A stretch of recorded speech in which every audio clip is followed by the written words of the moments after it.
안녕하세요. 일단 제 소개를 간략히 말씀드리자면 저는 현재 30대 초반의 나이로 울산에서 대기업에 다니는 사람입니다.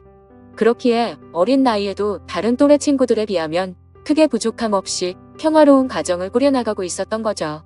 그리고 제 아내는 저보다 5살이 더 어리고 결혼을 하고 나서부터는 집에서 쉬면서 생활을 하고 있습니다.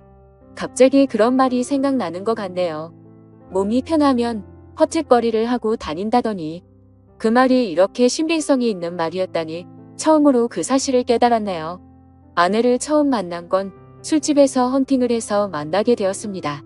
연애를 할 때도 크고 작은 다툼조차도 일어나지 않았었고 여자친구는 항상 성실하고 저를 위해주는 모습들을 많이 보여주었죠. 친구들과 만나는 날에도 혹시라도 제가 걱정할까 봐서 인증사진도 알아서 보내주고 친구가 클럽에 가자고 했는데 여자친구는 절대 안 간다고 하고서 집에 왔다고 해주더군요. 그래서 그런 여자친구의 모습에 저는 더욱 깊이 빠져들었고 결혼을 해야겠다 라는 확신이 들었기에 그녀와의 미래를 그려나가고 있었습니다. 그러던 중 하늘이 선물이라도 내려준 것처럼 기적이 일어나게 된 거죠. 여자친구가 임신 테스트를 해봤는데 아무래도 아기가 생긴 것 같다며 울음 섞인 목소리를 내었죠. 그로부터 며칠 뒤 여자친구의 부모님을 찾아뵙게 되었고 여자친구의 부모님은 저희 둘의 결혼을 진심으로 허락을 해주셨습니다. 그리고 다음 날은 저희 부모님을 찾아뵙고서 있는 사실 그대로를 말씀드렸죠. 그러자 아버지는 허락을 해주셨는데 갑자기 어머니께서 생각을 좀 해보자고 하시더라고요. 그 순간 생각하지도 못한 반응에 당황해버렸고 저는 여자친구 눈치를 보다가 일단 부모님께 인사를 드리고는 자리에서 일어났죠. 제가 어릴 때부터 어머니께서는 관상이나 미신 그런 거를 좀 많이 믿으셨던 분이셨죠. 그런 성격의 어머니가 혹시나 트집을 잡아서 반대를 하시면 어떡하나 걱정을 많이 했는데 아니나 다를까 제 아내의 관상이 마음에 들지 않는다고 결혼을 반대하시더군요. 그리고 지금은 아내가 결혼 이후로 직장을 그만뒀지만 결혼 전에는 아내가 간호조무사를 하고 있었는데 직업 또한 마음에 들지 않는다고 하셨죠. 그래서 어머니께 여쭤봤습니다. 도대체 남들은 다 예쁘다고 칭찬하기 바쁜데 뭐가 그렇게 마음에 들지 않으신 거냐고 했죠. 그러자 어머니께서는 만나서는 안 될 관상이 있는데 그게 바로 여우상의 여자들이라더군요. 여우상의 입술이 얇고 입이 작고 눈꼬리가 살짝 길면서 끝이 올라간 얼굴이랍니다. 연예인 얼굴 생김새를 비유하자면 제 아내가 얼핏 보면 한예슬을 닮았습니다. 저는 그런 어머니의 주장에 도저히 이해할 수가 없었죠. 하지만 아기가 생겼다는 말에 결국 부모님은 결혼을 허락하셨고 최대한 빠른 시일 내로 날짜를 앞당겨서 결혼식을 올리게 되었습니다. 사실 그때도 약간 마음에 걸리는 게 없지 않아 있긴 했습니다. 어릴 때부터 곁에서 부모님을 모시고 살고 싶었고 주변 사람한테도 늘 입버릇처럼 부모님 모실 수 있는 신부가 만날 거라고 말할 정도였죠. 하지만 혹시나 하는 마음에 말을 꺼내봤지만 아내가 강력하게 분가를 요구하더군요. 사실 그런 아내의 마음이 전적으로 이해가 되었기에 아내가 원하는 대로 할 수밖에 없었습니다. 결혼 전에 어머니가 했던 일은 차마 돌이킬 수가 없었기 때문이죠. 결국 신혼집은 저희 아버지의 도움을 받아서 새로 지어진 40평대의 좋은 신축 아파트에서 시작할 수 있게 되었습니다. 불평 불만을 할 게 전혀 없었고 모든 게 너무 완벽한 날들의 연속이었죠. 그렇게 6개월 뒤 아내는 힘겨운 시간을 버텨냈고 세상에서 가장 사랑스러운 제 딸아이가 태어나게 되었습니다. 그때는 그 작은 아기의 모습에 신비롭기도 했고 제 핏줄이 태어났다는 생각에 온갖 생각이 교차해서 눈물까지 흘렸던 기억이 나네요. 심지어 제 아내에게 심한 말을 했었던 저희 어머니조차도 진심 어린 마음으로 제 아내에게 아가 수고했다. 내가 정말로 용봤다 라며 진심으로 다독여 주셨고요. 모든 게 다 제자리를 찾은 듯한 기분에 제 인생에서 가장 기쁜 순간이었습니다. 그렇게 행복한 시간들을 보내던 중 딸아이를 유심히 보다 아기가 태어났을 때는 몰랐는데 날이 갈수록 제 딸아이에게 선명한 쌍꺼풀이 보이기 시작한 거죠. 저는 태어나서부터 지금까지 쌍꺼풀이 전혀 없었고 제 아내도 성형으로 생긴 쌍꺼풀로 알고 있었기에 원래는 쌍꺼풀이 없던 걸로 알았습니다. 그래서 그냥 별 생각 없이 아내에게 물어봤죠. 자기도 원래 쌍꺼풀 없지 않았어. 우리 딸은 쌍꺼풀이 엄청 선명한 애라고 했죠. 그러자 아내는 무슨 소리냐며 자신도 어릴 때는 쌍꺼풀이 있었는데 약간 리터치하려고 쌍꺼풀 수술을 했다고 하더라고요. 그래서 저는 뭔가 긴가민가 하더라고요. 왜냐하면 아내의 집에 찾아갔을 때 아내 몰래 아내의 어릴 때 사진을 봤을 때는 쌍꺼풀이 전혀 없었는데 제가 잘못 기억하나 생각하고 대충 넘겼습니다. 그런데 결국 사건은 얼마 전 터지고 말았습니다. 저희 어머니께서 초복 전 저를 위해서 장어 엑기스를 가져주신다고 저희 집으로 방문을 하셨답니다. 저는 그 시간에 직장에 출근해서 집에 없는 상황이었고 제 와이프는 다니던 병원을 그만두고 집에서만 지내고 있었기에 집에 있을 시간이었죠.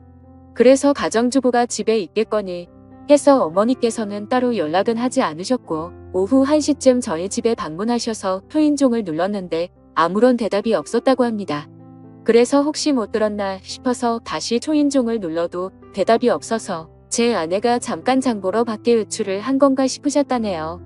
그래서 저한테 집 비밀번호를 물어보려고 전화를 하셨지만 하필이면 저는 그때 회사에서 회의를 하고 있느라 전화를 받지 못했던 거죠.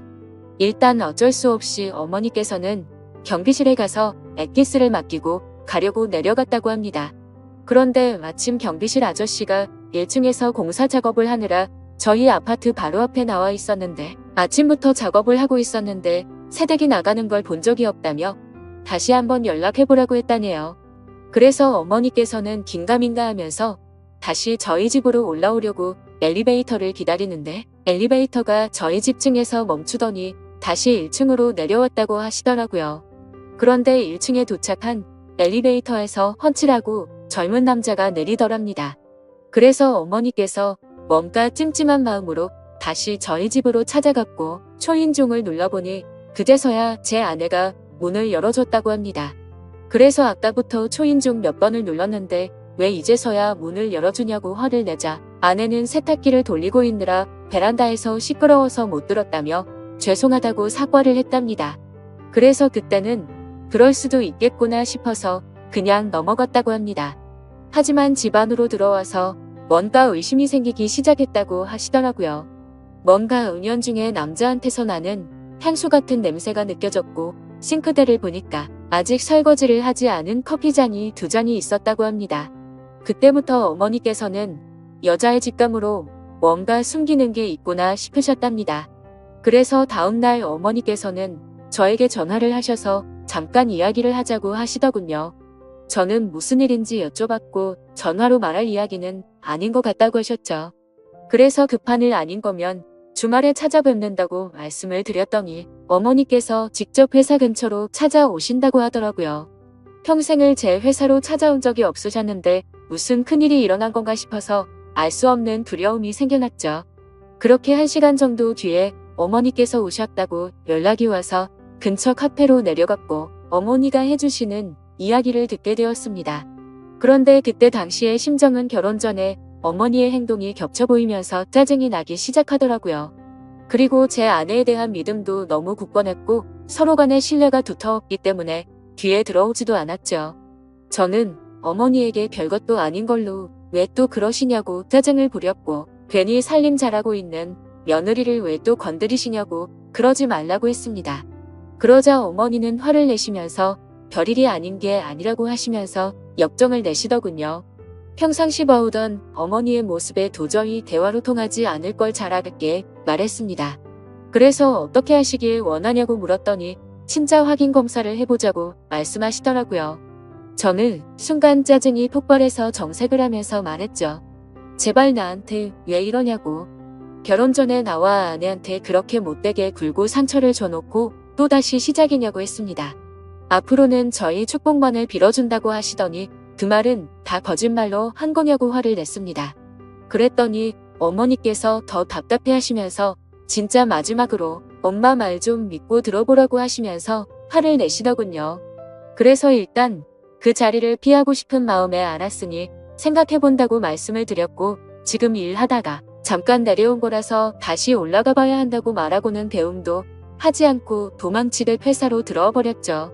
그런데 아까는 전혀 말도 안 되는 소리로 트집을 잡는다는 생각만 있었는데 저녁 시간이 다 되어서는 점점 찝찝한 마음에 생각이 많아지더라고요. 심지어 저희 아파트는 한 층에 두 가구만 살고 있는데 앞집은 고등학생 자녀를 둔 나이 많은 맞벌이 부부가 살고 계신다는 게 생각이 났죠. 그래서 그 오후 시간에는 옆집에 아무도 없을 테니 누가 찾아올 사람도 없었을 텐데 라는 생각이 들었고, 그때부터는 저도 서서히 의심이 들기 시작하더군요. 하지만 섣불리 친자 확인 검사를 한다는 게 결코 쉽지가 않았습니다. 검사 결과가 제 아이가 맞다고 나온다면 다행이지만, 왠지 맞다고 나온다고 하더라도 제 아내와 아이에게 너무 못된 짓을 하는 것 같더라고요.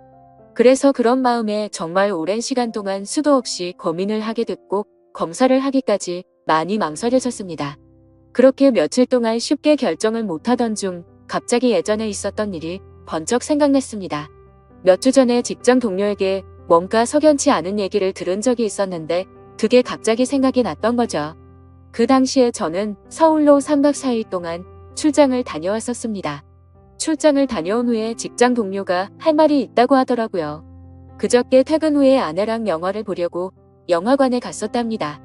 그런데 그 건물에서 제 아내를 닮은 여자를 봤다고 그러더군요. 저는 무슨 시덥지 않은 말이냐며 내 아내를 본 게 뭐가 그렇게 대단한 일이냐고 했죠. 그러자 또다시 가만히 있더니 사실은 형수님으로 보이던 분이 남자분이랑 팔짱을 끼고 있다고 하더라고요. 솔직히 갑자기 그런 말을 들으니 깜짝 놀라지 않을 수가 없더라고요. 그래서 얼마나 멀리서 봤냐고 물어봤더니 대략 30m 정도 떨어진 곳에서 봤다더군요. 30m 정도 떨어진 곳에서 남의 아내 얼굴을 충분히 알아볼 수 있을까라는 의문이 생겨서 일단은 알겠다고 대답을 했죠. 그래서 저는 괜히 의심을 하는 건 잘못된 거라고 생각을 했고, 그날 집에 들어가서 별로 대수롭지 않게 아내에게 물어봤습니다. 혹시 그저께 낮에 영화관 건물에 간 적 있냐고 물어보니까 그런 적 없는데 왜 오빠? 라면서 아무 일도 없다는 듯이 웃으며 말하더군요. 그래서 저는 태어난 아내의 모습을 보면서 역시나 닮은 사람을 착각한 거구나 싶었습니다. 하지만 지금에서야 생각하니 아내의 말만 듣고 그걸 무조건 믿는 건 잘못된 게 아닌가 싶었고, 지금처럼 이렇게 아내를 의심한다는 것 자체가 잘못된 거니까 믿음을 확고하게 하기 위해서라도 검사를 받아야겠다고 결정을 내렸습니다. 그렇게 결국 검사를 받게 되었고, 꿈에서조차 상상하지 못했던 검사지를 받게 되었습니다. 그때 그 검사지를 받아 보고 나서는 딸 아이가 생각나면서 눈물부터 났고, 저를 속이고 기만했던 아내를 생각하니 너무 화가 나서 정신을 놓아버릴 것 같더라고요. 그리고 이 악몽 같은 현실을 부모님께 어떻게 말씀을 드려야 할지 너무 막막했습니다. 그렇다고 결과를 끝까지 숨기고 살아갈 수 없는 이유가 친자 확인을 한 것을 부모님이 이미 알고 계셨기 때문이죠. 친자 확인 검사를 무조건 해봐야 한다면서 강력히 요구하고 매일같이 연락을 하셨기에 짜증이 났었죠. 그래서 저는 절대 아닐 거라고 맹신하고서 주말까지 결과가 나온다고 자신있게 말씀을 드렸고, 주말에 직접 찾아뵙고서 말씀드리기로 했기 때문에 더 이상은 피할 수 없는 노릇이었습니다. 일단 그날은 충격이 너무나도 컸기 때문에 생각이 필요했었죠. 아내에게는 급한 출장이 잡혀서 내일 들어간다고 말하고는 숙박업소를 잡아서 정신 나갈 만큼 술을 마셔댔습니다. 정말 하염없이 눈물만 나더군요. 제 인생에서 처음으로 겪는 기분이었습니다. 술이 들어가면 들어갈수록 도대체 어떤 놈이 생고인지도 궁금해졌고, 아내의 배신감에 너무 역겨워서 사진첩에 있는 사진부터 모조리 지워버렸습니다. 그리고 그토록 사랑하고 내 목숨보다 소중했던 딸의 사진을 보고 있으니 갑자기 너무 꺼림직해 보이더라고요. 그렇게 이쁘던 우리 딸이 내 피 한 방울도 안 섞인 남의 딸이라는 사실을 알고 나니 그렇게 보였습니다. 참 그런 제 모습이 너무 암담했고 제 자신도 너무 괴로웠습니다. 일단 생각을 정리하고 나서 아내에게는 당장 비밀로 하기로 했습니다. 왜냐하면 그런 역겨운 짓을 하고도 뻔뻔히 살아가는 여자에게 골탕을 먹이고 싶었거든요. 그래서 다음날 아무렇지 않게 집으로 들어갔고, 아내에게는 주말에 집안 어른들이 찾아오셔서 본가에 가야 한다고 말했습니다. 그리고 사람들이 많이 오니까 아이는 처갓집에 맡기고 가자고 했죠. 그렇게 주말이 찾아왔고 운전해서 가는 동안 저는 평소와 달리 아내에게 말을 걸지 않았습니다. 아내도 그런 제 모습을 보더니 뭔가 이상한 낌새를 눈치챘는지 모르는지 세상 편하게 잠을 자더군요. 그렇게 부모님이 기다리고 계신 본가에 도착을 했고 인사를 드리고는 평소와 다름없이 행동을 했습니다. 그러고는 다 같이 점심 식사를 마치고 커피를 마시고 있는데 어머니께서 저를 안방으로 부르시더군요. 방문을 열고 들어가자마자 어머니는 더 이상 참을 수가 없으셨는지 저한테 결과를 물어보셨고 저는 아무 말 없이 그냥 결과지를 보여드렸습니다. 그 결과를 보신 어머니는 당연히 난리가 나셨고 그 다음부터는 온 집안이 난장판이 되기 시작했습니다. 어머니께서는 곧바로 방을 뛰쳐 나가셨고 거실에 앉아있던 아내에게 욕을 하고 소리를 지르기 시작했죠. 아무것도 모르고 계시는 아버지께서 오히려 더 당황해하셨고 어머니께 갑자기 왜 그러냐고 정신이 나갔냐면서 막 화를 내셨는데 어머니께서는 당신도 이것 좀 보라고 그걸 보고도 그런 말이 나올 수 있겠냐며 결과지를 건네주셨죠. 그리고 그 결과지를 보신 후 아버지도 표정이 어둡게 굳어지셨고 아무 말 없이 계셨습니다. 그제서야 어리둥절한 와이프가 어머니 왜 그러세요? 하면서 당황해 하더군요. 그러자 어머니께서 네 자식 도대체 누구 자식이냐고 크게 소리를 지르셨습니다. 우리 아들 자식은 아닌데 어디서 남의 자식을 배워와서 이따위 사기를 치냐고 하셨죠. 갑작스러운 아내도 그 소리를 듣고 놀라서는 도대체 무슨 소리를 하시는 거냐고 하니까 어머니는 검사 결과지를 아내에게 집어 던지셨죠. 결국 그 검사 결과지를 보더니 모든 게 다 들통난 걸 알게 된 아내가 무릎을 꿇고 엎드려서 어머니 죄송하다면서 연신 빌었습니다. 어머니는 성질이 날 만큼 난 상태여서 당장 나가라고 하시면서 계속해서 소리를 질러대고 계셨고 저는 이미 모든 걸 포기하고 정리할 마음이어서 말리지도 않고 그냥 옆에서 가만히 있었습니다. 그리고 제 아버지는 아무 말씀도 하지 않으시더니 조용히 방으로 들어가셨죠. 그 모습을 지켜보고 있던 저는 더 이상은 시간을 끌고 싶지가 않더라고요. 저도 그 길로 밖으로 나갔고 그 여자에게 문자를 보냈습니다. 더 이상 마주치고 싶지도 않고 내 집에서 짐 챙겨서 네 아이 데리고 나가라고 말이죠. 일단 너무 머리도 아프고 정신이 없지만 내일은 변호사 사무소로 가서 상담할 예정입니다. 정말 슬프면서도 화가 나고 우울해지는 제 감정을 제 자신도 모르겠네요. 아직도 이 현실을 너무 믿을 수가 없고 받아들이기가 힘이 드네요. 긴 글 읽어주셔서 감사드립니다.